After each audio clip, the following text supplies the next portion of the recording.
Eu abordei com vocês em outro momento a ideia de diversidade cultural cristã. O que seria a diversidade cultural cristã? Nada mais é do que diferenças entre nuances doutrinárias que vão variar de denominação para denominação.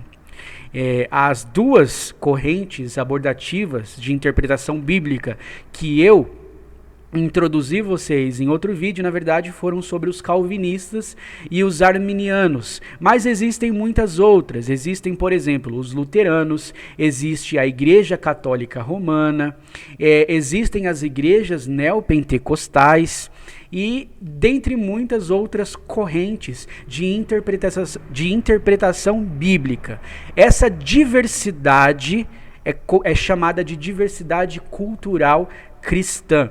Ela oferece diversas, diferentes, distintas correntes de interpretação bíblica. E hoje a gente vai estudar juntos aqui a doutrina da Trindade. Você crê na doutrina da Trindade? Você acredita que Deus ele se apresenta em três pessoas?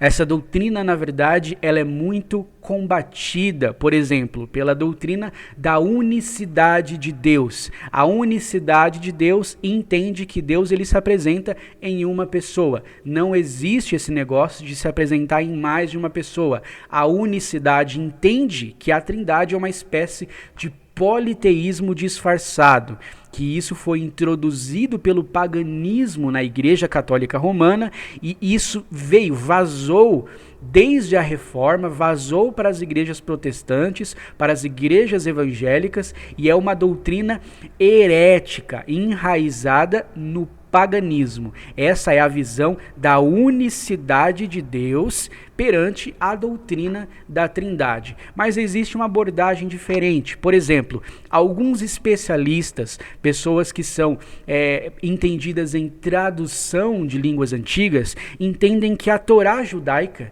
os primeiros 5 livros da Bíblia, na verdade, abordam a operação de dois deuses distintos, não duas pessoas em um Deus, dois deuses diferentes que são apresentados no livro de Gênesis. Esses dois deuses vão ser adorados por israelenses separatistas. Por exemplo, depois da morte de Salomão, o reino se dividiu entre o reino do sul e o reino do norte, sendo o reino do norte chamado de Israel e o reino do sul sendo chamado de Judá, os judeus. E após o exílio babilônico, alguns redatores, escribas, mestres da lei, entendidos na tradição dos judeus, eles fazem uma compilação dessa tradição oral que eles vão chamar de Torá. E isso tira a autoridade de Moisés de ser o escritor da Torá, como nós o conhecemos. Essa é a doutrina da documentação. E a doutrina dos documentos entende que a Torá ela é influenciada por dois distintos deuses.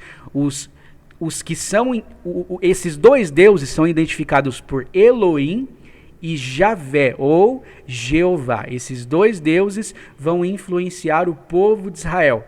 É uma espécie de monoteísmo bastante liberal, por assim dizer. Mas isso tudo faz parte de estudos a partir de especialistas em traduções de línguas antigas. Nós não vamos abordar a teoria dos documentos hoje, é só introduzir porque é uma das teorias que contradizem a doutrina da Trindade, mas hoje nós vamos se focar na doutrina da Trindade. Como você vê, como você aprendeu e aquilo que você não sabe sobre a doutrina da Trindade. Aonde ela se encontra na Bíblia, quais são as passagens, o que a Bíblia diz para solidificar a doutrina da Trindade como nós a conhecemos.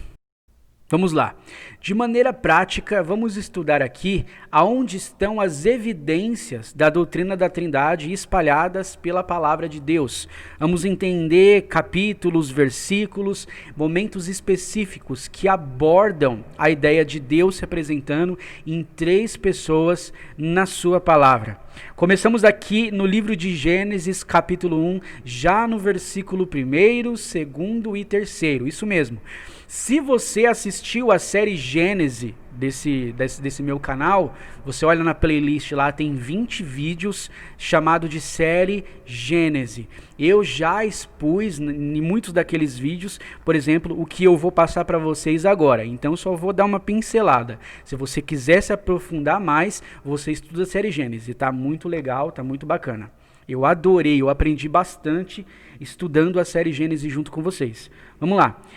Em Gênesis capítulo 1, nos 3 primeiros versículos, Deus ele se apresenta de 3 formas diferentes para a sua criação. Isso mesmo, há 3 diferentes manifestações logo nos 3 primeiros versículos. Vamos identificar uma por uma.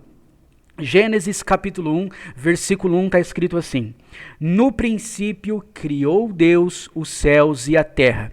Esta é a primeira manifestação de Deus no livro de Gênesis. No princípio criou Deus os céus e a terra. Ele cria os céus e a terra. No original, nós temos a palavra bara, como nós já estudamos na série Gênesis. Dá um pulo e confere lá, senão você vai perder bastante coisa. Bara significa criar. Bara significa trazer à existência o que não existe. Ou seja, você não usa ingredientes para formar um produto. Você traz à existência do que antes não existia. Isso dá a entender que Deus ele traz de si mesmo aquilo que não existe para a superfície da existência. Isto é bara. Deus ele cria os céus e a terra. No versículo 2, e a terra era sem forma e vazia. Essa terra que Deus criou era sem forma e vazia. E havia trevas sobre a face do abismo, e o Espírito de Deus pairava sobre a face das águas. Esta é a segunda manifestação de Deus no livro de Gênesis. O Espírito de Deus pairava sobre a face das águas. Essa palavra pairar, no vocábulo original, do idioma original hebraico, é merashefet. Merashefet dá a ideia de uma ave que está sobre os seus ovos, produzindo vida. Ela está pairando sobre um determinado lugar. Ela está protegendo alguma coisa, mas traz a ideia de uma ave produzindo vida. Isso mesmo, esta é a segunda manifestação de Deus na criação. O Espírito Santo vai pairar sobre a face das águas. Quer saber o que ele estava fazendo? O que isso significa? O que pairar significa? O que ele estava trazendo à existência? Dá uma conferida lá na série Gênesis. Versículo 3, e disse Deus, haja luz, e houve luz. Essa é uma manifestação diferente das outras, porque no versículo 1, Deus ele não fala bara. Não, ele simplesmente traz à existência aquilo que não existia. No versículo 2, ele se movimenta, ele está pairando sobre a face das águas. Há uma relação diferente, muito mais profunda, muito mais íntima com a criação, que é o Espírito Santo pairando sobre a face das águas. No versículo 3, Deus ele diz, ele usa verbal, ele usa a sua voz, ele disse, haja luz. Essa terceira manifestação faz referência à palavra grega logos, que significa palavra. Logos é palavra, palavra de Deus. Deus ele diz, ele verbaliza e aquilo vem à existência. E disse Deus, haja luz, e houve luz. Ou seja, João vai nos explicar, no capítulo 1 de João, que esse verbo de Deus, essa palavra de Deus, essa manifestação dita da parte de Deus, na verdade é a revelação da pessoa de Jesus no momento, da criação. Eu já vou pegar minha garrafinha ali. No princípio era o verbo, e o verbo estava com Deus, e o verbo era Deus. Eu já explanei com vocês também a distinção entre essas duas pessoas da Trindade na criação. Dá uma conferida lá na série Gênesis, mas só para te refrescar a memória. O verbo estava com, isto é, lado de fora. na companhia, Deus e o verbo de Deus estavam juntos, um na companhia do outro, isto é, o lado de fora, e o verbo era Deus, isto é, lado de dentro, isso acontecendo de maneira simultânea, Jesus se revelando sendo Deus e sendo distinto a Deus, isto é, distinção, separação, lado de dentro, lado de fora. Ou seja, nos 3 primeiros versículos do capítulo 1 de Gênesis, nós temos 3 diferentes manifestações. Deus, ele traz à existência aquilo que não existia, o Espírito de Deus paira sobre a face das águas e o verbo se revela, e disse Deus: haja luz, e houve luz.